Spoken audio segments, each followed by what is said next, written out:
Hail to the king, baby. Welcome to this episode of Kingology. We're your host, Mark, and today I'm joined again by Herman. Hi, Herman. Hey, Mark, I'm glad to be back. Thanks for asking me back. I screwed up so badly during the last two. I don't think so. Really? News to me. Okay, but what we're doing tonight is our third and final sort of part of Nightmares and Dreamscapes, which we covered.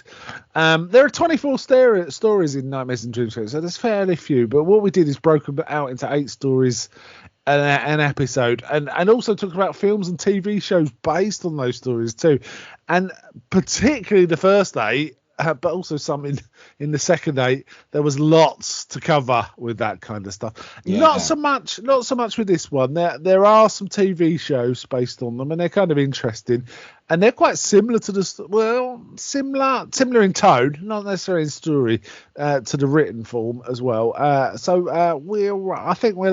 there's even some poetry to discuss too. Well, I say discuss.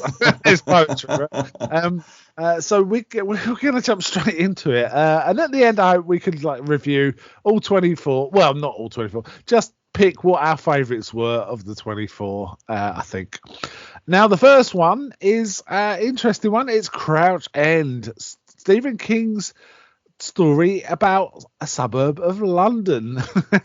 That's right. This one was first published in Tales of the Cthulhu Mythos from 1980. So it's a Lovecraftian sort of bent. What did you think of this one? Okay, I'm a big fan of Lovecraft. I don't know if I mentioned this before. And this one is my favorite of the last batch, because it's got this strong Lovecraft feel to it, but also Stephen Kingified, if you can call it that, because we've seen him do some Lovecraft before. Right, Mark, in Night Shift, Jerusalem's Lot. Jerusalem's Lot, where he was mimicking, and quite successfully, Lovecraft's style. Yeah. In this, he's not mimicking Lovecraft's style. He's taking the mythos, but he's writing it in his own style. So weirdly, this is the one I most remember of the 8 we're going to be discussing tonight. In fact, I remember it very distinctly, but I did remember it being a slightly more Lovecraftian style, but it isn't, and that's fine. I just remembered it that way. I think there's tiny little passages where it is, and they kind of struck me more than the rest of it, and that's why I think I remembered it that way. So Crouch End, apparently Stephen King was taken with the name when he visited London. He liked the name Crouch End. It suggests something. It's got a touch of the Hobbs End from Quatermass, and Crouch End just sounds like crouch. I don't know, is a verb that kind of suggests something lurking, doesn't it? It does. So that kind of drew his attention, and he wrote a whole story around this place, Crouch End. Now, Mark, have you been to the actual Crouch End in London? You must have in your travels. No, never? North London. I'm a South. You know what? I know South London, Southwest London, particularly like the back of my hand. I know a little of Southeast London. South London generally, I know. I know East London because I live there, and I know West London because I live there. But North London, it's a mystery to me, somewhat. Which is weird, right? If you come from London, you know it. But North London is its own thing, and it's funny because if you are in North London and mention South London, it'll be go, "Ooh, you don't want to go there." And so if you're from South London like me, it's like, who wants to go to North London? They're kind of snobs, and which is ridiculous because that is not true at all. There's just some rich districts in North London that are certainly fancier than the rest of London, but there's also pretty rough and tough places in North London too. So it's what I'm saying is not true. It's not that North London is like the posh area. Yeah, it just doesn't work like. It's a bit like New York. It's not true that Queens is entirely like what we think of Queens, and so on. It's like that. Right. London's the same way. But yeah, it's a great. I mean, it's on the tube lines, so I know the name. Just go to the name stands out, because never been there. No. I can see why Stephen King picked it based off of the name alone for a horror setting. But I was wondering if it actually has this eerie feel to it. But probably not. I know King visited London, a couple of times, but probably in and around when he wrote this story, it was when he visited Peter Straub, when Straub Yeah. was based in London, his He's friend. a fan of Peter Straub, isn't he? And he wrote Massive. The Talisman with Peter Straub. That's And right. The Talisman, and there was another one, Black House, I think. Yeah, Which that's I've right. not read yet. I've read Talisman, but not Black House. But there are, I have to say, and it's probably true of everywhere in the world, there are places in England where there is something quite different about it. There's something there, and you go, there's something odd about this place. But I can't think of any place like that in London. I know. But certainly in other areas, I mean, for me, it's things like Glastonbury is very unusual. Avebury, there's a stone circle and a village inside the stone circle. That's an unusual and interesting place. And Whitby, where Dracula was set. Yeah, I've been there. Whitby. Yeah. There's something about the air, the North Sea air, and it's kind of fresh, but it feels almost. Even though you're in a crowded place, sometimes it's got an isolated feel. I think it's because it's windy and there's high points, but it's not. Right. It's not unpleasant. It's kind of a bracing kind of cold. Well, there you have the Lovecraft connection, because that sounds similar to Innsmouth. The American fishing. Well, not the fishing town, but the town set on the shores of the sea. A lovely people and nothing like the inhabitants of Innsmouth. Apologies to the folks over there. I wasn't implying they've got half fish ancestry. But there are definitely some villages that feel a bit Innsmouth. I'd say that in England, that's for sure. Anyway, I'm digging a hole here. So Crouch End.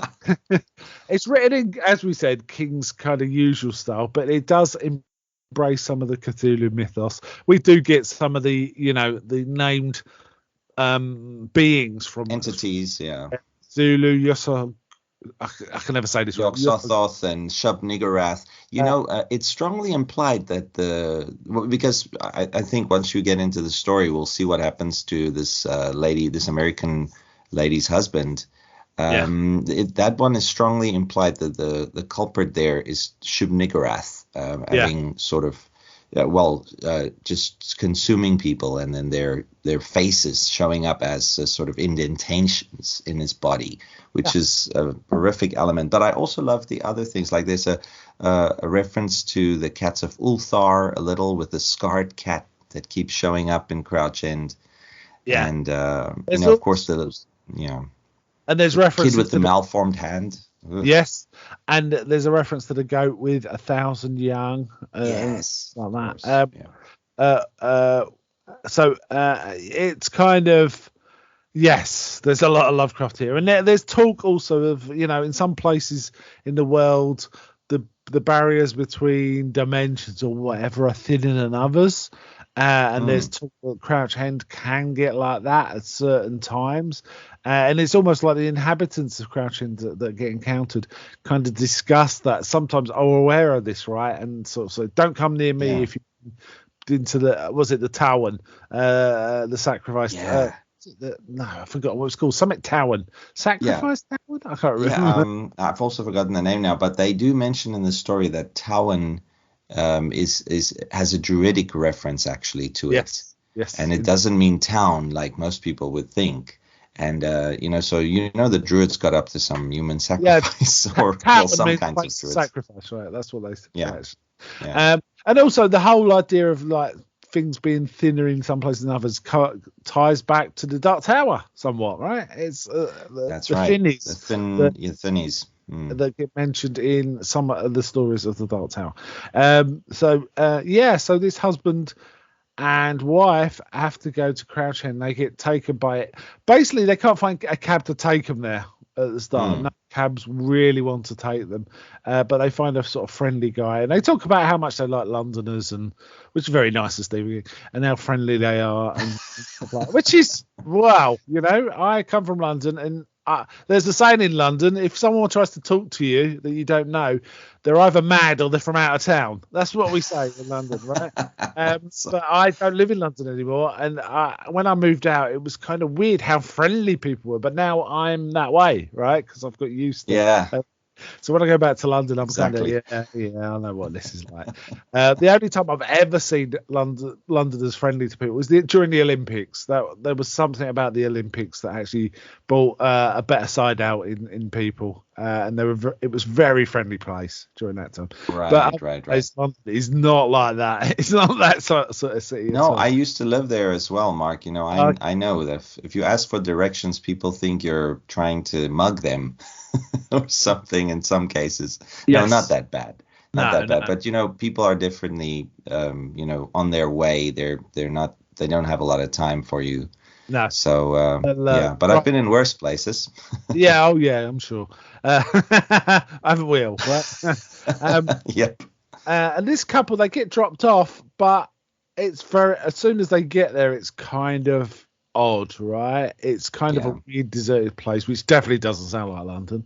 Uh, and there's this cat with a scarred face that he mentioned, and the two children that like kind of make fun of them. And the thing is, oh, they can't like Americans here because the kids are kind of suggesting that clear off and all this kind of thing and making fun of them. And like you say, one of them, the boy has got there's a boy and a girl. He's got a slightly deformed hand, and That's then right. the husband Lonnie kind of sees something weird through a hedge. So he goes through a hedge and comes out, and he kind of, it's obviously affected him. He's sort of saying weird things, Yeah. and then kind of just disappears, and with that, which leaves Doris alone and pretty scared. And she sees weird words on warehouses, which there's Cthulhu is written on one building and stuff like that. And she again sees the children, who between them somehow conjure up some weird creature. Uh, the one you mentioned, Shub Niggurath. Yeah. It appears she sees faces on the creature, including Lonnie's. But she manages to stumble into a police station, and it starts off with a fairly traditional narrative, doesn't it? Of the policeman sort of getting ready for a night's work, the detectives, I should say, plainclothes policemen. But they take Yeah. a statement, aren't they? And she can't really remember what's going on. Now, the new detective on the block, thinks it's all silly, but the older one's like, I've seen things in Crouch End, stuff like that. Which again reminded me of Quatermass and the Pit. There is definitely a part of that story. There's a policeman who remembers weird happenings from years before, and when it gets mentioned to him that something's going on, he sweats profusely. I'm talking about the movie here, Quatermass and the Pit, that sweats profusely about it. So I like that trope, getting this, these two cops, the constables, I think you call them, right, Mark, Ted and Robert. You got them as sort of foils for, this what the lady's reporting, Doris, right, yes. reporting to them, because it's sort of like inadvertently playing good cop, bad cop, because one believes her, one doesn't, or not believes, but he humors her, and then the new guy, Robert Farnham, he just thinks she's off her rocker. Yeah. And that makes for a great dynamic too, because right away you've got these three interesting personalities in a room together. So yes, and it works. It's a very well written story, and as I say, I personally think this. Well, no, I know it was the one I remembered the most out of the 8 we're covering tonight, for sure. It's the one that stuck in my mind. So I was kind of aware of what went on. But as I say, I remembered it being slightly more Lovecraftian, a little more cryptic, because that's how Lovecraft can be, isn't it? But no, it was pretty straightforward, actually. I mean, Stephen King's not much for leaving up for your things to your imagination. He's more for showing, isn't he? Whereas Lovecraft's more for hinting at, or sort of just giving you a glimpse into the darkness, and then you got to go screaming mad in the opposite direction. But Stephen King takes you quite deep into this Lovecraftian setting. Yeah, indeed. He doesn't mind. I mean, in his book, Dance Macabre, where he analyzes horror, he says, I'm not afraid of doing the gross out. I'm not proud. I'm not going to try and keep it just to tension. I'll show you what's behind the door eventually. It'll happen. Yeah. And then finally we get the policeman kind of speculating it. One takes a walk and kind of disappears, never seen again. And there's no lead to his what's happened to him. And then we get a report that the older one retires and eventually dies of a heart attack, whereas Doris returns to America. Now, should have mentioned this couple had children, but they were being babysat this particular evening. That's right. But she takes and she attempts suicide. So and then spends time in a mental hospital. So she's obviously been affected by what happened in Crouch End. And the whole premise of this is sometimes people lose their way and some lose it forever. That's right. Yeah. So Crouch End is you can get kind of taken in and disappear if you're not careful. Yeah. Now, Mark, I don't know if you've read this author, a British author, Ramsey Campbell. I have. Now, don't you think this is almost Stephen King channeling a bit of Ramsey Campbell via Lovecraft a little bit? Indeed. I don't know. I just had that feeling. Ramsey Campbell's got a collection called Demons by Daylight, where he specifically is about stories not set at night, and so there's none of that. Night being a terrible thing, and this was kind of like that. This was a place, an unfamiliar location, being a scary thing. And this is a common thing, if you get lost in a strange town, it can be kind of scary. If you can't find directions, you can't find anyone to ask the way, it's kind of very, very disconcerting if you get into that situation. And King's kind of playing on that a little here, but yes, it does remind me of Ramsey Campbell. That's not something I thought of. So, I agree with you. Yeah, a little bit. Just prose too. I find that maybe that's because I've recently read some Campbell stuff as well, and I noticed there's some prose. So it's almost like a homage to Ramsey Campbell, or not? Maybe not a homage, maybe a pastiche or something. Yeah, I haven't read enough Ramsey Campbell to be sure, but to really comment on that. But I definitely feel like their styles. I mean, King's a great admirer of the British style of writing, which is kind of a clipped, straightforward style. He talks about James Herbert, say. Who has got a similar style. Ramsey Campbell's got a similar style. Peter Straub is slightly more versed, slightly more verbose, but not much. He's still got a pretty straightforward style. Interestingly, American literature of in the early 20th century, I find very similar to the British style of the 80s and 90s. In many respects, certainly the horror. In that it was kind of clipped. Conrad and are you talking about hard? No, just the writing style generally. It's kind of a clipped, very precise style. The Hemingway really refined it in the end. Hemingway was the master of that. But it was that kind of style, and I find that the British writing of the time, certainly horror writers like Herbert and Campbell. And somewhat Straub were pretty straightforward and direct in their writing style, non-flowery, really. It's true. It's true. I think when Clive Barker then came along with the splatterpunk, it changed into a different direction then. But definitely, I'd say 70s, 80s, pre Barker horror. Definitely, you're right there. Yeah, and Barker himself is somewhat like that, though he does not mind going into slightly more verbose analogies or terms, but he really never milks it. He just never milks it. He will get on with the story. It'll only be a single sentence, whereas some writers would go on a paragraph trying to create a complex analogy. So I think that's just the stuff. I'm getting a bit sidetracked here. So Crouch End also had there was a TV episode of Nightmares and Dreamscapes covering this story. Did you get a chance to see it? I did not, unfortunately. The only one of this batch that we're covering that I did get a chance to see is Omni's Last Case. Oh, that's the best one of the three, but all three have got their virtues. I'll just briefly comment in. It was an actor called Ewan Bailey and Claire Forlani, who's been in quite a lot of things, both reasonable actresses. They changed the story a little. I won't go into too much. And it was overlong. I mean, this was a 45-minute thing, and I don't think the story had enough plot to support 45 minutes, so it felt a little tortuous, really. Right. and got a bit lost. I think the literary version works a lot better. So, but it was okay.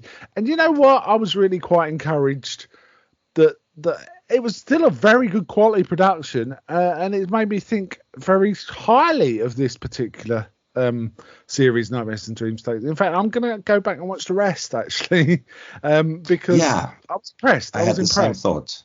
Yeah, I had the same thought too, because we've seen some great ones during our first two parts of Nightmares and Dreamscapes, which we watched, right, Mark? You and I. So pretty strong series overall. I'm interested in seeing the rest. Unfortunately, the weakest episode I've seen of it was the first one, which was really not a great one, I don't think. Crouch End was a definite step up, and that was the second one, funny enough. But the third one was Omni's Last Case, which was very, very strong. Very strong. Well, that was the one you saw, right? Is that what you said? Yeah, that's the one I saw. It's on YouTube for some reason. I found it pretty easily. That was very strong. And I also watched another one, which I will come on to, which was also very strong. But we also watched the last one, which was You Got a Hell of... They got a hell of a band, which was okay, not bad, but decent. But unfortunately, of all the ones I've seen, I think I've seen 5 of these now of the 8. The first one is the weakest. It is, which is a bit of a shame. Might put you off. Okay, well, I'll still give it a go, but just for being a completist's sake, I want to complete it, but just so that I can critically look at it too, Mark, because I'm still of the mind that Stephen King adaptations are usually not done, in most cases, they're not done well. But short stories are, obviously even more affected than the movies, really, I find. Yeah. But some, great, almost franchises have come from just a few Stephen King short stories, if you think about it. So, indeed, it's a gold mine for these folks to see what they can do with it and then put it out there in the public eye. If it's got a good critical reception, they run with it and try to make more of it. But this one, I've been surprised, at this show. Yeah, I'm amazed how well they've done with Children of the Corn, for example. Oh yeah, how far they've gone with just that very small throwaway story by King and Nightmares and Dreamscapes, really. The next story in the list is The House on Maple Street, not previously published anywhere else. So this one was children again set in London, right? That's right. That's right. Children having a not very nice stepfather, and dealing with that. In many ways, it felt almost like a Wish fantasy of stepchildren everywhere. This one, interestingly, it's the Bradbury children, so a reference there to Ray Bradbury, living in a house called Maple Street. They're living in London, and again, they find something weird happening to the house they're in. There's metal in the walls and stuff like that. What did you think of this one? Yeah, I also quite like this one. I haven't quite squared it in my mind where this falls on the ladder, really, of the greatest tales in this last batch. I think this might be my number 3, but it might also be my number 2, maybe number 3. But I quite liked it. I liked the fact that it's so overtly Bradbury that I think even without calling the children the Bradbury kids, Stephen King would have shown that this is a Bradbury story, because after all, Bradbury is a science fiction writer that veers into horror every now and then. Yeah. So this is definitely, and he features a lot of kids as well. Not that Stephen King doesn't feature kids; he features kids all the time. He's probably one of the best writers of stories from a child's viewpoint. But here you could see the Bradbury influence, and I think that this is funny, Mark, because the last batch of these stories we're dealing with, they're all sort of pastiches of famous writers' styles. Yes. Yeah. Yes. So it was, and the first one Lovecraftian, this one how'd you say it, Bradburian or something? Bradbury. Yeah, Bradburian. Barbarian. There was touches of like the best thing about the story was the children, the interplay and the language around the children and what they thought of each other. The youngest one thought the oldest one was all wise and all knowing and would know what to do. Could do no wrong. Yeah. And they spend time. They all swear each other to secrets as they pass them around, but eventually they all get to know them. Within an hour or two. And they're concerned about their mother and this man who isn't an overt, say, wife beater, but he is psychologically domineering. And their fear for their mother as well. He's he's like a lecturer, isn't he, or something like that? Yeah, that's right. Yeah. And his wife does faint at one time, and he kind of gets really angry, and they really don't want him to be around. But basically, the kids entice him back to the house. They find a clock, right, or they know a certain thing is going to happen, and they kind of entice him back to the house. They all play hooky. Yeah. And meanwhile, the house is getting more and more metallic, and bits are coming through the walls and things like that. And essentially, the house takes off with Lou in it, and they get left behind with their mother. It's, as I say, it feels like a stepchild wish revenge fantasy. Yes, it does. It's kind of like that. It's interesting that King writes that as well. I don't know if he was a stepchild. I know his father left the family home at a very young age. He's never been a stepchild. I know his mom never remarried, but she had a succession of boyfriends. I'm making it sound bad here. And she didn't have a huge heap, but I think if you read something like the Stephen King Companion, then he mentions that. He mentions some of them were actually quite nice. And, he also got some reading matter off of some of them. So that also influenced him. But, so he was definitely one of those kids who had to deal with his mom having, men over. Must have affected the story a bit. It says here on Wikipedia that it also draws inspiration from Richard Matheson's short story called Ship Shape Home, which that actually sounds like a better title for this than the House of Opals. So I suspect it's quite similar in tone. Also, it was included in a collection called it was inspired. Sorry, I misread that. It was inspired by a drawing included in a child's book. This one was one I liked when I was reading it, but now I've kind of only vaguely remember it, and I will forget it soon. I just know it's going to be one of those I'll just forget about it. Whereas Crouch End will stick in my mind much more. Same. I'm the same. This story, when I reread it recently for the show, I was surprised that I couldn't remember it. From having read it maybe 2 or 3 times before. Well, it should be at least twice before, because I've read through the collection 3 times now in my life. But I couldn't remember it, and so it's not that memorable. You're right. It doesn't stick in the mind quite like the horror, I think, from Crouch End does. Yeah. Okay. I mean, it was okay. I don't think there's much more discussion to be had from that. The children were nicely drawn, but King's always been good at that, right? So no surprises there, really. The next story is called The Fifth Quarter. This was first published in 1972, so it's quite old compared to the rest of it. In an issue of Cavalier, sort of men's magazine. Right. So this one is definitely in the style of like these hard-boiled detective kind of stories. King says maybe he's kind of writing it as a Batman book, or possibly a George Stark book. But George Stark being sort the of dark half. In the dark half. I couldn't quite figure out which pastiche he was going for. If it was a pastiche of any particular one, it could have been a bit Mickey Spillane. It was that kind of style. Well, it's apparently, since Stephen King's a fan, I assumed it's Donald Westlake, with the Parker. Okay. I haven't read any of those, so I would. Yes, okay. But I haven't either. But they put out some graphic novels during the last decade or so, done by the late great Darwin Cook. Since I'm a comic book fan, that's how I got into the Parker stuff. But there's a Mel Gibson movie. There's been a couple of movies, but the Mel Gibson movie based off of one of the Parker novels, what's it called? Payback. Yes. That's right. Oh, I didn't know So, that, but Payback's this style of story, isn't it? It's like definitely, criminals revenging each other.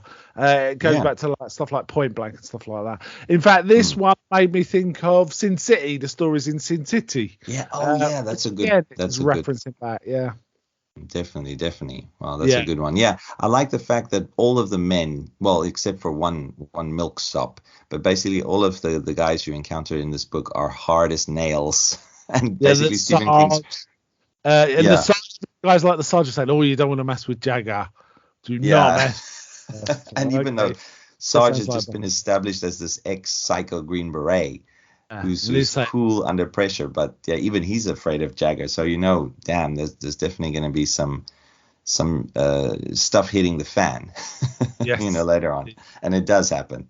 yeah. So Um, yeah, so this one involves criminals doing a heist and slicing up the map into 4 quarters, and the 4 quarters have to come together to find a location, but someone else gets involved, and it's very hard boiled, and it's just one of those. It's a hard boiled sort of crime caper thing. Right? Where guys are just double crossing each other, and it's all very deadly.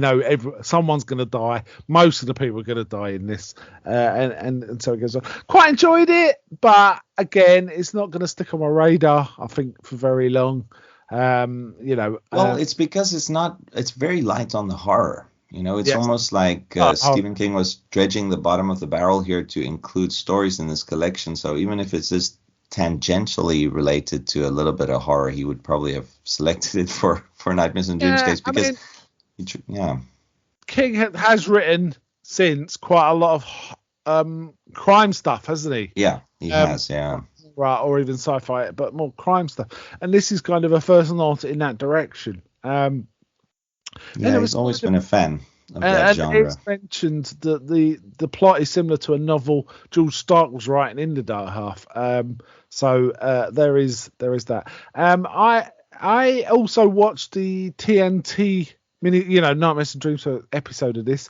Story was changed somewhat. The main character in the story had a wife. Which was a major change. Yeah. So there was this dynamic between husband and wife, the wife, we find out the wife's been waiting for him to come out, and he's promised to always stay straight, and that's the only reason she's waited for him. But she also had as a lodger one of his cellmates for a time, but there's a sort of discussion about what their relationship was, because that cellmate turns up with his quarter of the map and tells him the guy that's just got out of the story, and then he has to deal with it. Really good. I have to say, really good. You'll enjoy it when you get to watching it, but the story is a little different. Very well done, and it works totally as a piece of TV, as a standalone story. But not horror. It's not horror. It's not horror. Definitely not. Even the original tale is not. So it's kind of like, when I was a kid. Well, I can't specifically remember reading this story and rolling my eyes, but I'm just thinking of like teenage Herman doing that, because I would have read horror, and then suddenly get to these two tales in a King anthology that's not horror, and I would have definitely been discombobulated at least, because I don't really enjoy his crime stuff, that much. I've tried to dip my toe into it, but the recent stuff that he's been writing, it's just not King for me. It's not just his writing style that I love, of course, Mark. I love the whole horror-esque notions and settings and that he comes up with. But, if you just transplant his writing style to another genre, it's not enough for me to keep me hooked. Yeah. So this is probably one of those early cases of reading King where I could have even skipped the story the first time around, I think, because I didn't have a lot of patience for stuff that wasn't in the genre I'm interested in. Well, it's also a little dense in that it doesn't give you any context when it jumps in. You just kind of start hearing some perspective from a guy you don't really understand, and he starts talking about other characters and you don't understand what they are. So it's a little dense, this one, in that sense. You understand it all by the end, but it's just a little harder to get into than your average King story. And it feels like it's been contrived that way to keep you interested, where in fact it's a bit off-putting. So there is that. We're making it sound terrible. It isn't. It's fine. And it isn't that bad. Yeah. The virtue of the TV version is it does orientate you very nicely to what's going on in a really good TV like way, which makes it pretty much the same story, much better experience. So I'd actually recommend the TV version over the written version in this case. And it does use a lot of the same language and words and stuff. Dialogue is, King's pretty strong on dialogue, and it kind of works as well. So I'd give a recommend to the TV version actually. Right. Okay, I'm going to have to look at that. Yes, it's definitely worth having a look at. The next one is The Doctor's Case, published first in The New Adventures of Sherlock Holmes. So it's King kind of doing Arthur Conan Doyle, right? It's kind of. Yeah, kind of. Well, he couldn't quite get Conan Doyle's writing style down. I mean, yeah, I went through this phase where probably you did the same, Mark, where I was big on reading everything Sherlock Holmes. And when I was a kid, you're still in that phase. Sherlock Holmes. There's certain writers I read over and over. Sherlock Holmes is one of them. P.G. Wodehouse, right. Lovecraft, Poe. Yeah. I reread the Conan Adventures quite a lot. Yeah, that's mine as well. Robert E. Howard and Lovecraft. I keep coming back to them. They're my childhood reads, but Arthur Conan Doyle definitely. Edgar Rice Burroughs, I can reread those things. Yeah. But I do like this story. I thought it was good story. There was a little bit of Conan Doyle in there, but not much. It was much more King's thing. Doing it in the it wasn't a pastiche because he wasn't really trying to mimic the style, and it wasn't. And if it's a really good pastiche, I don't like to call it a pastiche. Actually, I like to call it a homage. But this was much more King's own style, but written in the same plot mechanisms as the usual Conan Doyle stories, where the Doctor is relating what's going on. But in this one, the Doctor kind of figures it out. That's right. The Watson's allowed to figure it out is shown at the end, right? Because he does figure it out on his own. But it seems that for me that Holmes. Well, I don't know if this is Holmes saying it, but I'm pretty sure it's not. He figured it out all along, but he allowed Watson to have his time in the spotlight a little bit there. Yes. By letting him in. Because also Holmes suffered from the cat allergy in this, which was very comedic. And one of the cats in this place where the murder had taken place, which they're called for, took a shine to him. Yes. And he just couldn't get rid of this darn cat. There's a cryptic dialogue between Lestrade and Holmes at the beginning. How many sneezes? Or something like that. And it really refers to how long could he stay in there with the cats? Kind of thing. Yeah. And it's basically a really terrible patriarchal figure, a father being absolutely beastly to his family, but sort of holding his will over their heads. But then there's going to be a change of will, and then there's a murder. And in a closed room, it's a closed room mystery, which is famous in Sherlock Holmes. He loves a bit of a closed room mystery, doesn't he? Just Sherlock Holmes. That's right. And it's one of those things. I quite liked it. I did quite enjoy it. Did you like it? Yeah, I loved everything about it, and the fact that it wasn't a straightforward Arthur Conan Doyle imitation like you mentioned, but it was Stephen King doing his impression of the characters of Arthur Conan Doyle, and you've got, of course, Watson and then Sherlock Holmes and then Inspector Lestrade. I think he got them down pretty well. I don't know if Holmes would have quite done what he did at the very end in the books, but he might have. He might have, because he's got a strong sense of justice about it, he's rather than not always going by the law. Yeah, but I love the ending. That's my favorite bit. Yeah, it's solid though, right? It's really yeah, definitely. I mean, the whole contrived, with the son who turns out to be the murderer of this horrible father of theirs, Lord Hull, and how he was a painter and contrived this whole illusion with his paintings. I love that. Then obviously the reaction of the characters to, just the non-verbal side of things at the end between Holmes and Lestrade. And I think the first time I read it as a kid, I didn't see it coming, and then the fact that they do let justice prevail of a sort at the very end there. I don't know if you want to be the one who spoils the ending, but I thought it was quite I'm good. not going to spoil And the ending. I'm going to leave it. okay, Actually. yeah, very satisfying ending. Yeah, but I will say there are definitely Sherlock Holmes stories where he's justice rather than the law is what Yeah. it's what drives Holmes. Basically, he doesn't, he knows who's No, done a that's certain true. criminal act, but he believes that they've already paid overly for what they've done. I'm trying to remember the name of the story, but there is one where a chap basically gets thrown to the other side and left to torture and stuff, while the man that does it goes to glories within his army regiment. But I can't remember the specifics, Yeah, honestly. same. But there's Same, definitely but one of those, yeah. yeah. No, for me, the part that Stephen King put in there that might not have been completely Arthur Conan Doyle was the fact that Holmes allowed Watson to sort of take the credit. But he Yes. probably did that. He's done that before, but I think not so overtly as here because, and then Lestrade, obviously being Lestrade, whom we know so well from the Sherlock Holmes stories, he's very in character. He's like saying, "I saw it first, and then Yeah. Holmes, and then Yeah. Watson to one of the constables." Yeah. But Holmes just saying, "Oh, Watson solved it."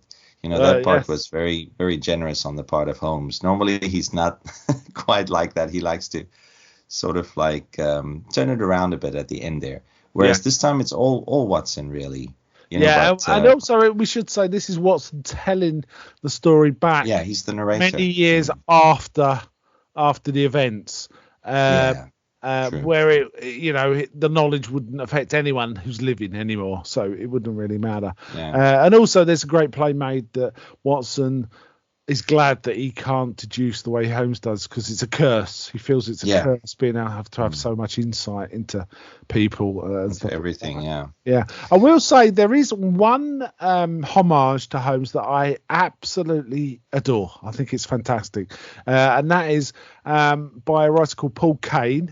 No relation. It's different spelling of Kane. Paul Kane, called Sherlock Holmes and the Servants of Hell, which is a story about Sherlock Holmes becoming involved in the world of the Cenobites in Victorian times. Ooh, it's an amazing read. Amazing. And I have to say, the first part, I must read that, which is stylistically the same as Conan Doyle's approach, is absolutely wonderful. You would not know it wasn't Arthur Conan Doyle writing. It's that good. But because of the nature of the plot, he can't do it from a first-person perspective of Watson for the rest of the story. So it then breaks into a more, third-person kind of narrative. Right. But even so, the story is a great one. I thoroughly recommend it. And I did actually interview Paul Kane about this book I think 3 or 4 years ago for United Nations of Horror. I was trying to find the episode number and I couldn't, but it does exist. I'll hunt it down. Yeah, I thoroughly recommend that book. As I say, Paul Kane, Sherlock Holmes and the Servants of Hell. And I will say, if you look it up on Wikipedia, it gets very good comments from various reviewers on there. Though it does describe the work as a pastiche, it's too good to be called a pastiche. It's a homage. Right, excellent. So that is a big recommend from me. So I just wanted to. Well, then, Mark, now I gotta track that down because I'm kind of a fan of what I don't think this is what they've been doing lately, but a lot of writers, especially horror writers, obviously Stephen King did it here in the 80s. This story was written for the 87th centennial, right, of Sherlock Holmes. Oh yeah. The celebration. So, but I mean, recently I've seen a lot of people using Holmes in horror settings, doing their homages of Sherlock Holmes, and I can recommend a good one as well since I'm into horror comics and run a horror comic podcast. I don't know if you've read this, but this is by a famous British writer and obviously comic book scribe as well, Neil Gaiman. Everybody knows Neil, of course. Yeah, I know Neil Gaiman. And he did a short graphic novel called A Study in Emerald. Ooh. And the premise, you got to read this. The premise is fantastic. It's very much in the horror vein. And it's a Sherlock Holmes tale set in in England, where the royal family are Cthulhu entities, and they always have been since 1,000 years ago, since the great old ones sort of awakened early, and then the subsequent royal family members are all these half Cthulhu like monstrosities. So for instance, the Queen, she at one point in time Sherlock Holmes actually has to, well, I'm not saying it's Sherlock Holmes, I don't want to spoil anything for you, but there's a big difference in this whole which you don't see coming, so I don't want to spoil it. Yeah. But it is Holmes and it isn't. That's what I'm going to say for now. And Watson's there, and you got to read it, and it's great art as well, but very Lovecraftian, very Sherlockian. I will be acquiring that shortly, I'm sure. I will be looking on Amazon and see if I can get a copy of that. That sounds fascinating. But of course, Sherlock Holmes has always been sort of adjacent to horror, dealing with the criminals. And there are at least 2 Sherlock Holmes films where Sherlock Holmes is hunting Jack the Ripper. There are at least 2 of them, and one of them is superb, right. Murder by Decree. But there's another one, I think it's called something like Study in Terror from 1965, where there's again Sherlock Holmes is hunting the Jack the Ripper. But Murder by Decree is fantastic. Christopher Plummer is a fantastic Sherlock Holmes in that film. And we're kind of becoming sidelined into Sherlock Holmes. No, but I mean, Stephen King was obviously, well, he was, I don't know, he's definitely a fan of Conan Doyle. I've read that in many of the books written about King and his influences, but not as much as he is the horror writers like, let's say, Robert Bloch or Richard Matheson, or, of course, Lovecraft, or even Poe. But he definitely has his favorite, Sherlock Holmes stories. So I'm not surprised they tapped him to be a writer there, since he's professed his love for the stories. One last aside, Mark, before we head on to the next story. If you want to pick this up, and this is for the listeners too, you should rather go for the Neil Gaiman Library Edition Book 1. It's $29 on Amazon, and it contains A Study in Emerald, Murder Mysteries, How to Talk to Girls at Parties, and then Forbidden, I forget the last story now. I think it's called The Forbidden Brides of the Faceless Slaves in the House of Something or Other. It's got this weird title. But all of those stories are fantastic. So rather pick that up than the very thin little Study in Emerald graphic novel, because you'll be getting a nice hardcover. And, of course, that's very in line with King, because, Neil Gaiman has been doing his King riff often these days. So give it a go. But yeah, we can head on to the next one now, Mark. Enough plugging other people's stuff. Sorry about that. Okay. This one is called Umney's Last Case. Now, again, this is kind of a pastiche, but I'm feeling a strong sense of Raymond Chandler in this one, personally. And it starts as a 40s detective, but you feel as you're reading it, this feels almost like it's parodying this genre. And then the story emerges why that is. It's because one of King's favourite types of protagonist, a writer, is behind behind all the shenanigans. Yeah, and essentially a writer has been successful writing these books about like a 40s detective, and he wants to kind of swap roles with that character, and that kind of starts to unroll. And it all starts with the detective talking to a kid, and a blind kid. So again, kind of a pastiche of that kind of thing. And the kid acting out a character and saying things that don't quite add up, and the detective is kind of confused. And also he gets on with his secretary. Then we find out, as it goes on, his secretary actually pretty much hates him because he's kind of a bit of a pig, and so on, and it goes on. I like this one. It hasn't been published. It wasn't published before this collection. I like the story of this one. What did you think? Yeah, I loved it too. I like these King stories where you don't see what's coming, and this is one of the stories I always reflect back on. And it's one of the, I shouldn't say the few, but I would say I probably remember half of all the stories I've read in Nightmares and Dreamscapes pretty well. Yeah. And then the other half, I completely don't remember them at all. Not even, the plots. So, this is definitely one of those falling into the first category of remembering it really well. Because when I first read it, I remember I was a little bit blown away by the story because I did not see that coming. The fact that this is a sort of a meta story of a writer, and King's returned to this kind of device a couple of times since then, especially in The Dark Tower, the last book particularly. But you've got this situation where it's a writer entering his own fictional world.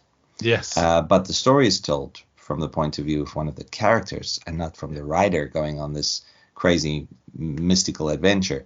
This is one of his characters, and it's left to you as the reader to puzzle out why are things suddenly becoming strange and changing for this character. I mean, you don't even know he's a character. You're reading him straight as if this is a story set in this universe, and then suddenly you see that this universe is not quite real. Even though it's supposed to be set in the 30s, there's something off about it, and it's because it's a contrived fictional setting, literally in this case, by someone who then enters the story later on, turning out to be the writer. And I loved it. I mean, this is why I was vacillating between The House on Maple Street and actually this Sherlock Holmes story and this one. This last case being up, for second spot winners in my favorite stories of this last batch. I still can't quite pick. I'd probably go for the House on Maple Street or the Sherlock Holmes stories over this one. But this one is such an interesting twist halfway through the story, or at the end actually. Yeah. So Mark, your thoughts? Well, initially I like this. I thought it was going to be a straightforward crime. I didn't remember either. I thought it was going to be a straightforward crime, but I liked it way more than say the Fifth Quarter because it was way more accessible. It was in a set of conventions. I kind of familiar. We're all kind of familiar with 30s and 40s detective sort of genre. As I say, recently Sin City's been doing riffing on that kind of thing, but we've all seen Mickey Spillane and Raymond Chandler movies, and some of us have read those Falcon, books. All of those, so we're in a familiar world, and it's written accessibly, and it's written in a really interesting and lively style. The rude little kid is kind of funny and shocking and memorable, right? And so it makes it more fun. Whereas like the Fifth Quarter, which is similar, it's a criminal one. It's more modern day, but it was way more cryptic and inaccessible, whereas Omnis Glass Case was much, much more open and some interesting twists. And we find out the author's having a horrible life and wants to just swap with his character. But the character wants to turn the tables too. I don't really want to go into it too much, but because I don't want it. This one I think is worth not spoiling, actually. But I agree. I think it's a really well written story and it's kind of interesting. I didn't have any memory of it, and I kind of laughed that the last case might be more about. What is the last case? Is he talking about the weird little contraption in a case that we know as a laptop or something or a word? So it's a double play on the meaning of the word case. So there is that. Also, there was a TV version, which is the one you watched, right? There was a. Yeah, that's the one I watched just last night with William H. Macy, and I must say I loved it. In fact, if you didn't remind me of its existence, I probably wouldn't have searched for it last night, and then happily I saw it. Yeah, I mentioned to you, I've just watched this. It was fantastic. That's what I think. Those were my words. Exactly, your words. A few days ago. Really fantastic episode of TV. This really fun. Well, apparently William H. Macy was nominated. I didn't know this. I was quickly reading up on it. He was nominated for an Emmy for his performance on the Nightmares and Dreamscapes, this particular story. And, well, I think that illustrates how good it is, right? Because he deserved an Emmy nomination for it. I'm sure too, but I mean, you don't see a lot of Emmys for horror stuff, at least in the early 2000s. No. But it's more so now, but that was unusual, wasn't it? I think it probably helped that Macy had a career in more mainstream films and was quite highly regarded too. But man, he does a great job here. A fantastic job. And the whole thing looks great too, right? It looks really quite the little episode, this one. You see that this is now one of those rare gems of Stephen King done right, but they tweaked it a little bit, but not too much, But his age, the ages weren't the same, for example. Now this was directed by Rob Bowman, who is probably. Certainly, I know him from directing a lot of really fantastic X-Files episodes. Okay, no, I'm not familiar with him. I think David Nutter directed some of the great X-Files episode. And Rob Bowman, I Right. certainly know his name. As soon as I saw he was the director, it was like, that's the guy that made. Just think of some great X-Files episodes, and sure enough, it'll be Rob Bowman. That's Right. what I say. So, and there was a real quality to the direction as well as the acting and the writing in this. And the writing was kind of very, very much what King wrote, wasn't it? Yeah. Apart from story tweaks Mm. and the thrust of it. But man, this last case was a really, really solid piece of TV and a pretty good piece of writing too. Yeah. Now, one thing I should mention, Mark, before we move on to the next thing. I don't know if you had this moment, but when I finished, obviously, recently reading the story and then watched this, there was a bit of a disconnect for me between my image of the character of Omni in my head and seeing William H. Macy playing the character. And then William H. Macy's character replaced the image I had in my head as the superior one. The image I had in reading was someone who looked a bit like the actor that played Luca Brasi in The Godfather. Someone heavy set. yeah. Maybe Someone not that old. Someone like that, right? But more, but not like Macy. That's for sure. No, definitely not. Definitely not like Macy. No. But I was pleasantly surprised. Yeah. Macy's a good actor. You know, he can pull off this kind of thing. He's very charismatic too, in an unconventional way, and it kind of works really well in this story because he can be like a bookish writer, and he can be a sort of hard case detective type, right? Yeah. No, what I always liked about Macy is his delivery, which makes him perfect for this kind of role. You know, the way he articulates himself and speaks is almost like he's got a soft type of voice, but the voice comes through really strongly. So it's sort of this this contrast, you know, that he has in the way he delivers lines, you know. So I like that about him too. And you see that in recent TV forays that he's been in, like Shameless, the long-running US series, which is in fact based off of a British series, I think it is. And my wife and I loved Shameless, and that's where she also, you know, sort of became a Macy fan. Yeah, so, Macy. Yeah, it's great seeing him. In this, Macy reminds me of a slightly softer spoken James Cagney. When James Cagney did slightly softer roles than his more on the nose, hard case gangster type. That's you know right. What I mean? That's a good comparison. Yeah, James Cagney, definitely. I can see him being equated with him. Yeah, just like you said, a more soft spoken way, but still.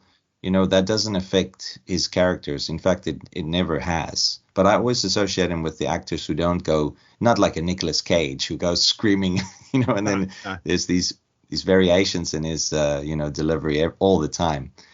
But Macy's very consistent. The TV show almost starts like a comedy, doesn't it? Like he's running around his desk in his underwear, chasing his secretary. It's like, okay.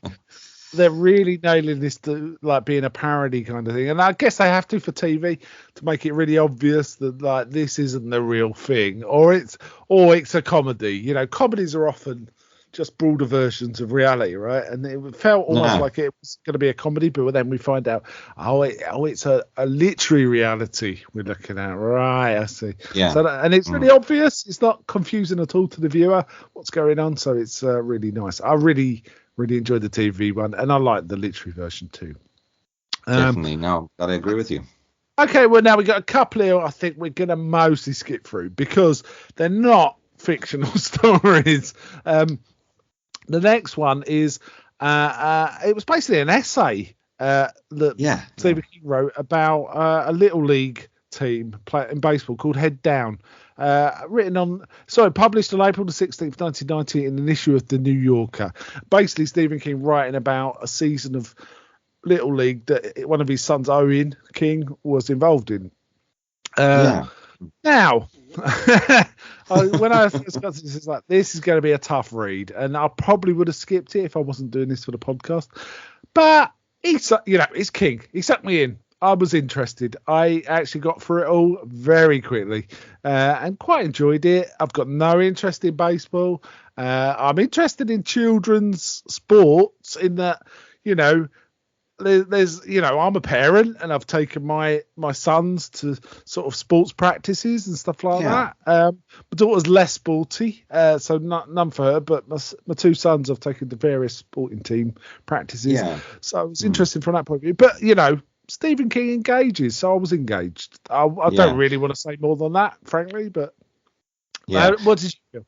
Well, yeah, I remember the first time I read it. I remember this well because this was the most jarring experience I ever had in a King book up until, that point in time, because it was so off the path of what I was used to do with King. Even something like, Omni's Last Case, or no, maybe let's say the Doctor's Case with Sherlock Holmes, or, that was off the path for me back then, when I was reading horror. I wanted horror.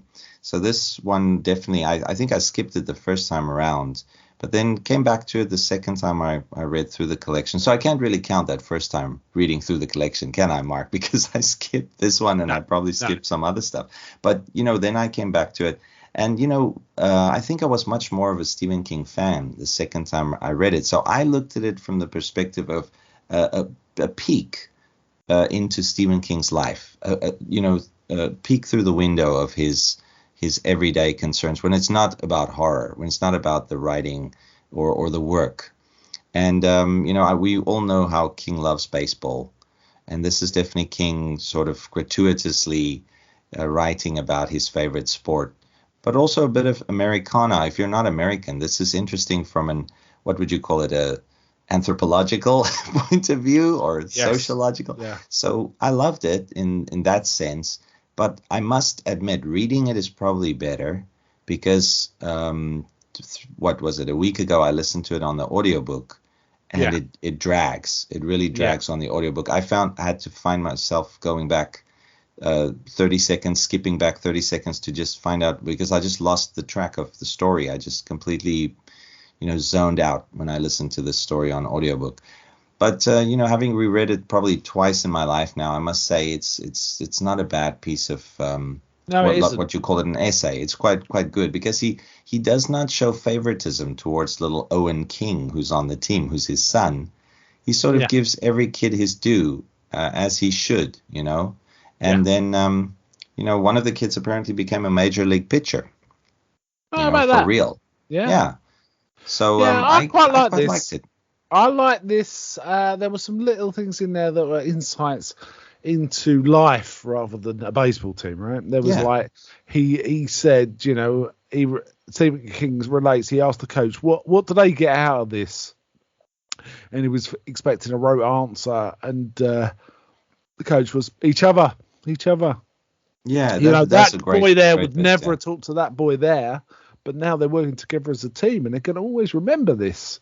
And he's right. That's what happens. You always remember stuff like that. Definitely. Yeah. What I liked as well is it has sort of this story, or this essay, but it is told in the vein of a story, of this season of his son Owen's Little League baseball team. It has 3 endings. The first ending seems to be the actual end of the essay, where they win the main, I think it was the main state championship, right, Mark? So proud moment for any dad to have. But then the second part sort of surprises you, because right after this monumental victory, they then lose in the second round of the Eastern Regional tournament. And then I'm like, oh, is this going to end on a downer? Especially since this is real life, you kind of expected it to sometimes be more, less rosy than a story would be. But then it has this final ending where this coach of this team, who's full of life lessons, like you said, I forgot his name, Mansfield, right? Dave Mansfield. Dave Mansfield, yeah. I was about to call him Jane Mansfield. But Dave Mansfield, he wins the Amateur Coach of the Year award from the United States Baseball Federation. That's kind of a big deal, actually. Yeah, that is a massive deal. Yes. Yeah, so that is the final ending, and it's the ultimate reward of not just the coach, but the whole team, and how well he did with them. And so it has 3 endings, and happy, then a little bit of a downer, and then a happy one again. So I liked the fact that it gave me an emotional up and down roller coaster there at the end. Yeah. So Yeah, I obviously liked it. I delivered. Yeah. liked it. I liked it too. Yeah. It is nice to get these insights. I mean, King, in his major books where you get some insight into King is probably Dance Macabre and On Writing. But also in a lot of his forewords, you get a lot of stuff about King, don't you? Yeah, definitely. And he's even written some afterwards these days, when collections have been reissued, where he sort of like gives, his final thoughts now, how they've changed over the years. I always read all of the notes, and I love that about King. I have to say, I can't find it. I have notes in the house somewhere, but I've got a very treasured copy of a Batman comic, and I think it might be something about either the Reaper or Batman Year 2 or something like that. But basically, Stephen King gives a foreword in that. Wow. Where he explains when he was a kid, you were either Superman or Batman. And why he was always Batman. He's a Batman guy. It's a fantastic little read. It's not very long. It's 2 pages or something. Of comic book script. So not even, probably a side of A4. But I really treasure that because I've always been the same. I've always been a Batman guy. So, but it's King writing about that. So these little insights we find quite fascinating about King. So it's kind of interesting, right?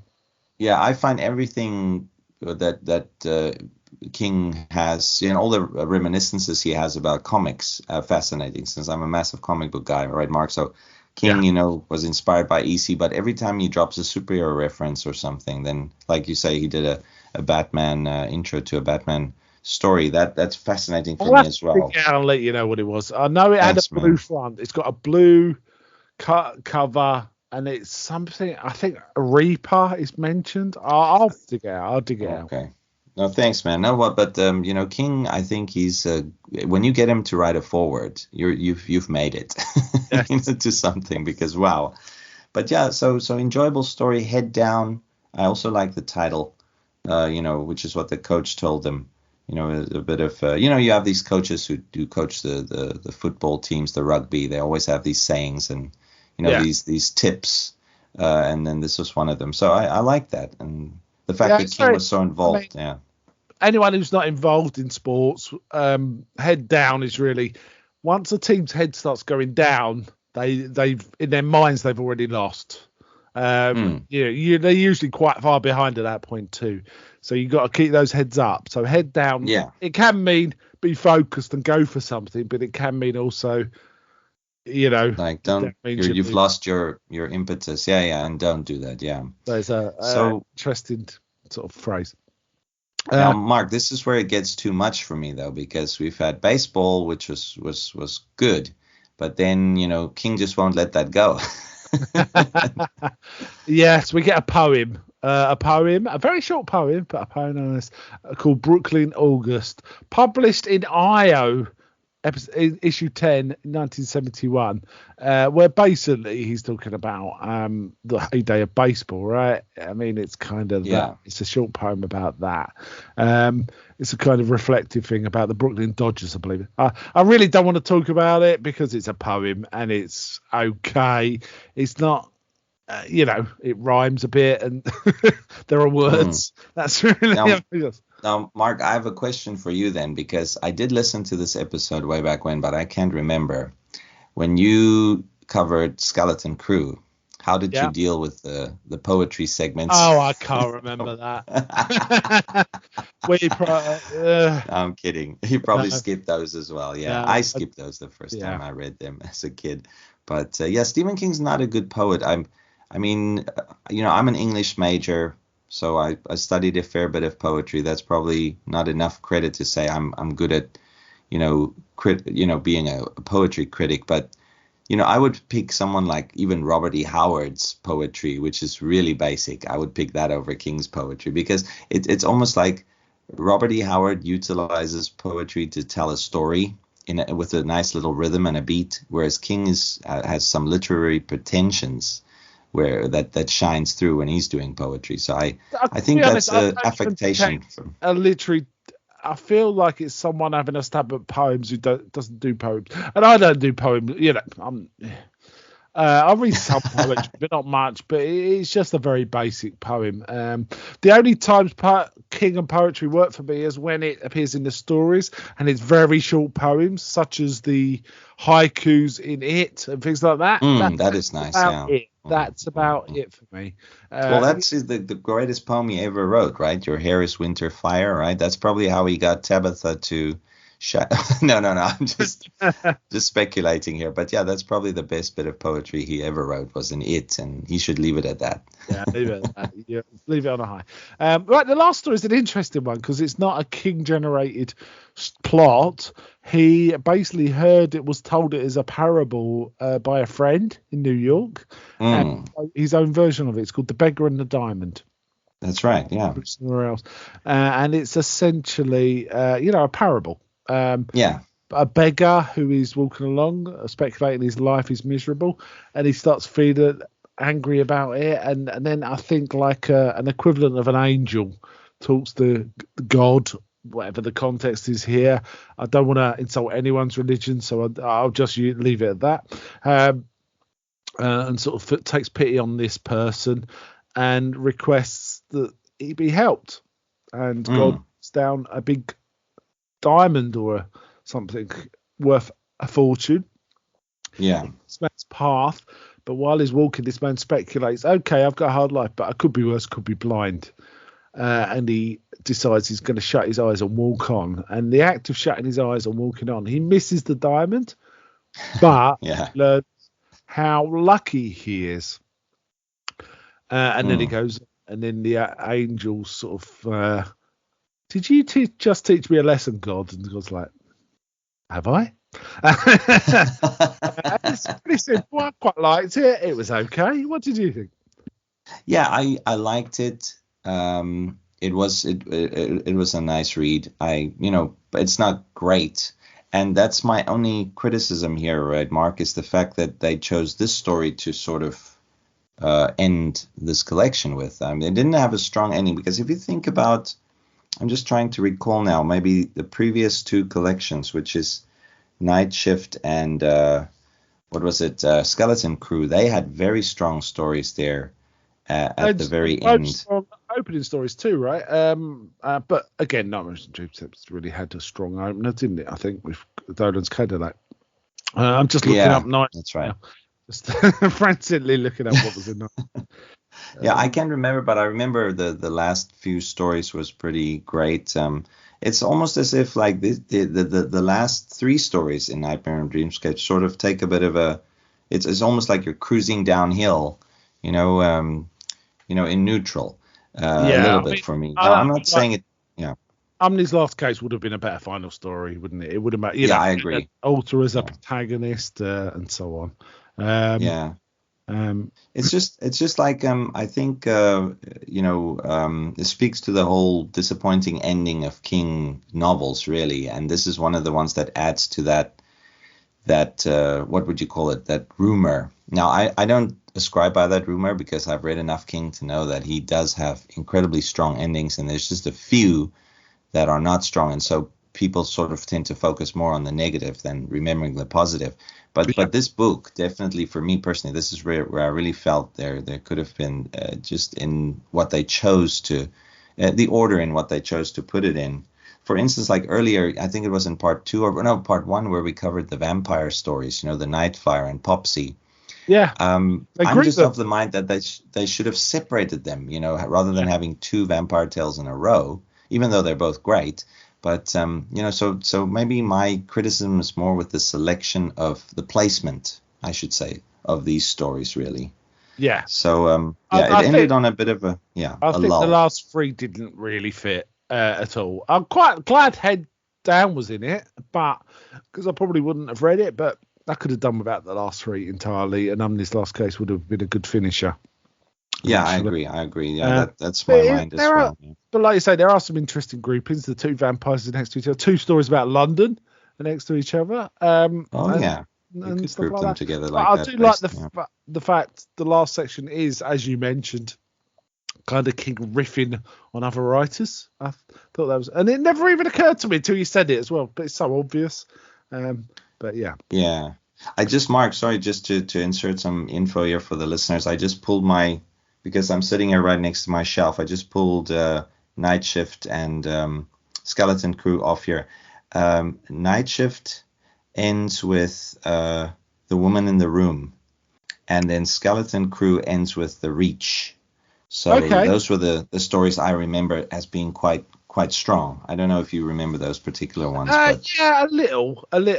There were certainly ones later in each one that I really, really liked, clearly close to the end. I think possibly Last Rank on the Ladder is one of my favourite short stories by King, which isn't particularly horror.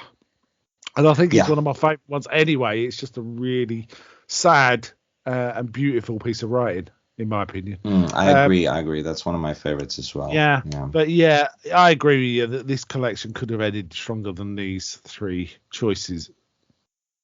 Still, don't get me wrong. Overall, poem, right? Yeah, at least that poem could have been cut. But overall, I still love, and it's a collection I return to very often. Like I said, this is my third time now going back to it. But you can't really count it like that, because for me, with his short story collections, I don't always force myself to read through the entire collection. I will return to my favorite tales over and over again. So for instance, The Last Rung on the Ladder, I must have read more half a dozen times in my life, rather than just the 2 complete times that I reread the Night Shift collection. That's what you can do with King. You can pick and choose your favorites and then return to them again and again. Yeah. The short stories. Yeah. Okay, that's all 24. What were your top 3? What were your top 3 stories from these 24? Feel free to add the top 4 if there's really one you can't leave out. I don't mind. Okay. All right. So now, this might be wrong of me, but since I'm love horror above all other genres, I'm going to focus on the horror stuff. But of course, there's stories in here which are not horror. For instance, a good example might be, the Sherlock Holmes story, The Doctor's Case.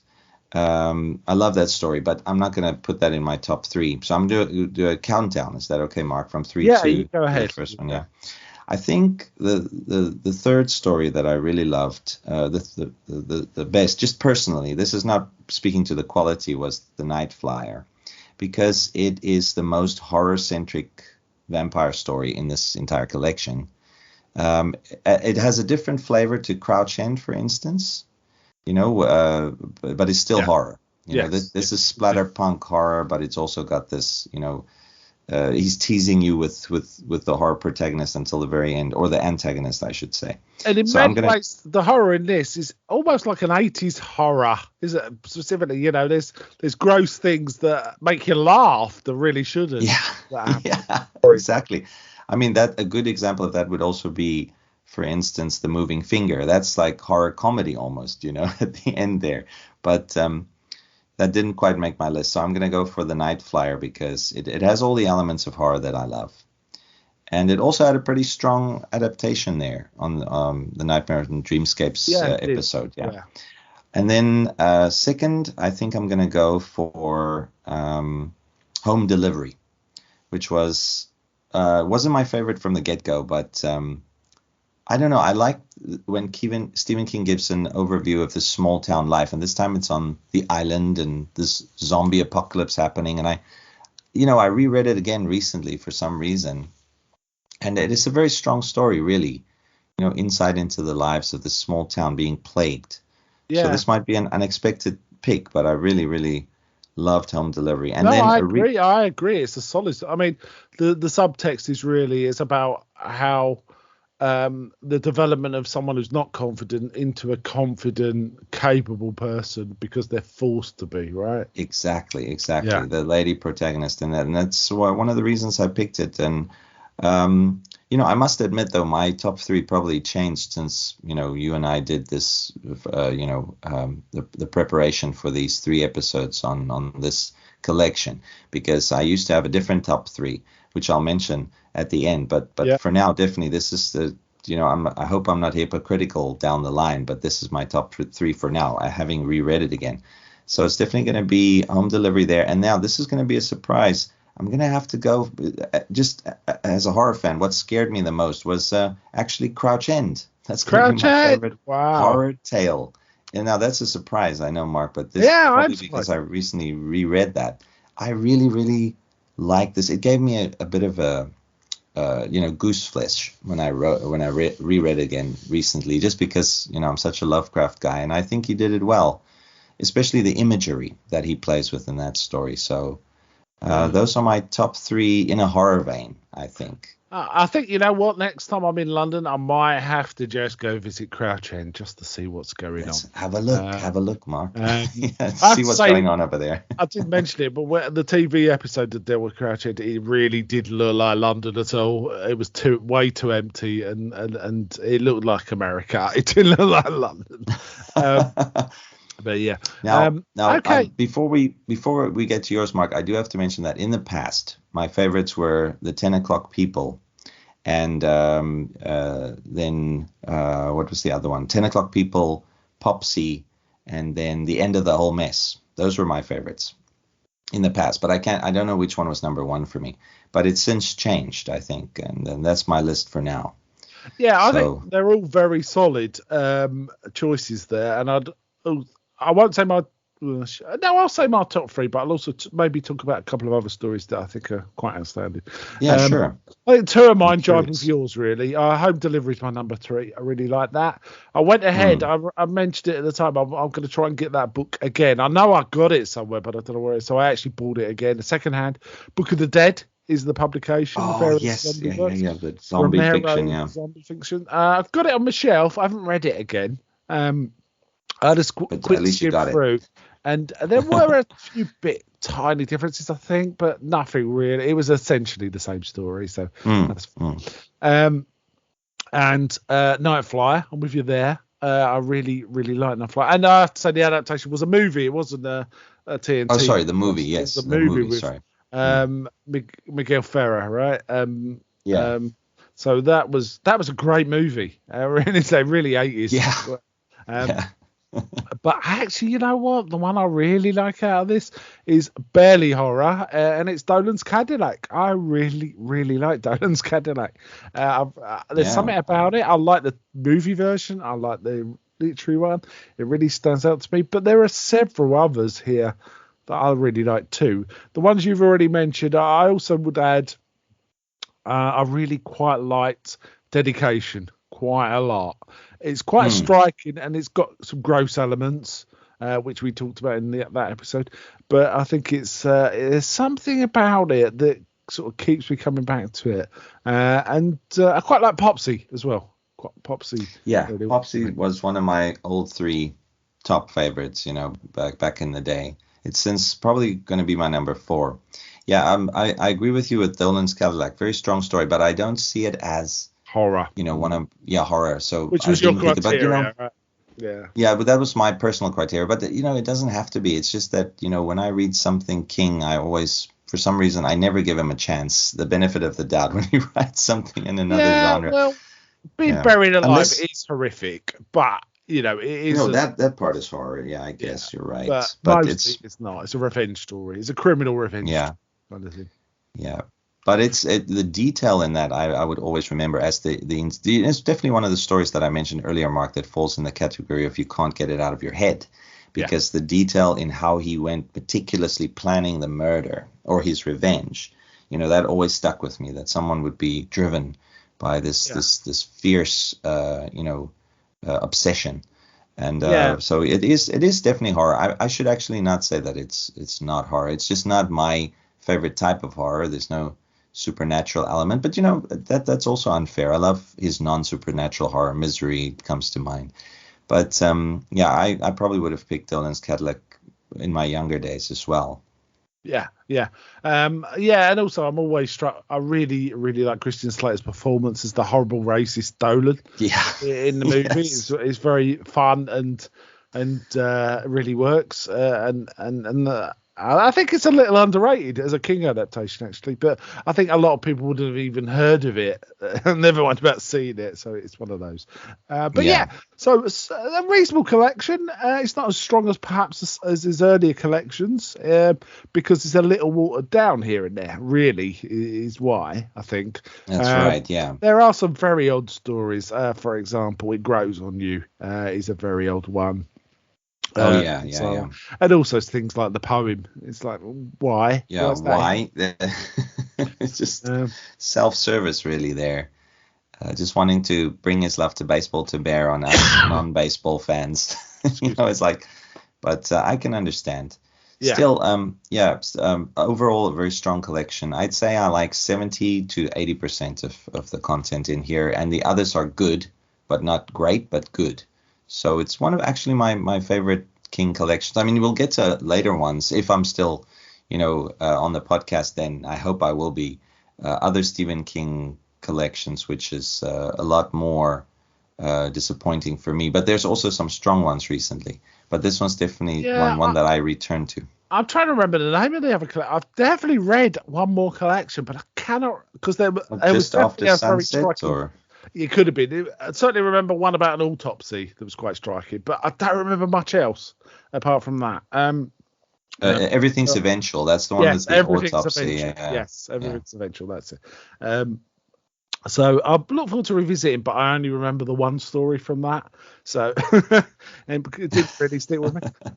Okay, well, this is the end of 2021 for us. So, want to wish all our listeners sort of a happy holiday and hope this horrible, horrible year has been as bad to you as many people. I hope it's not been too bad.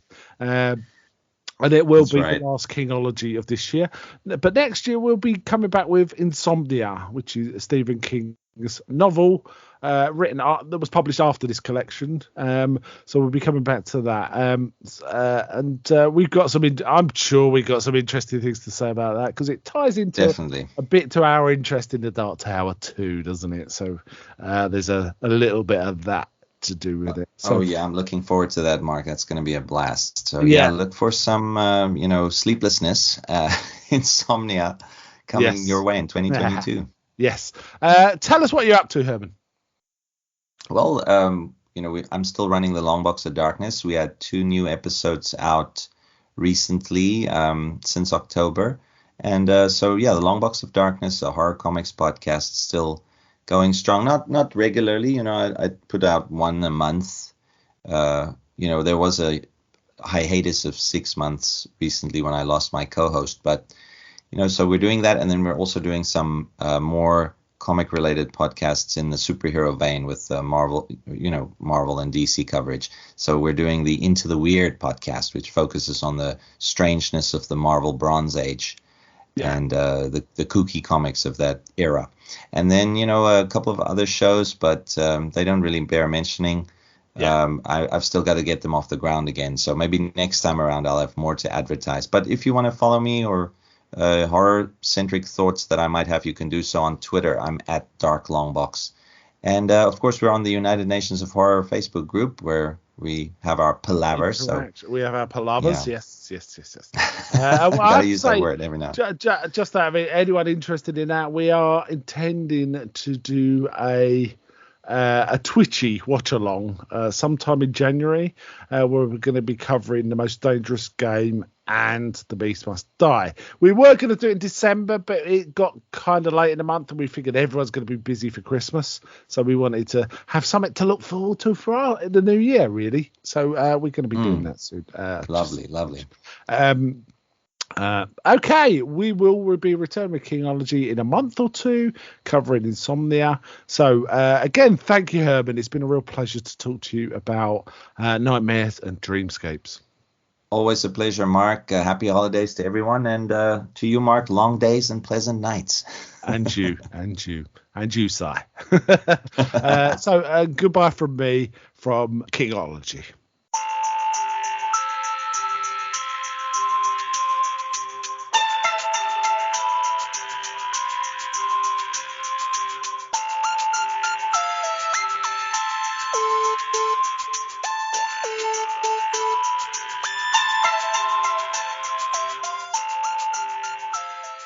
Hail to the king, baby.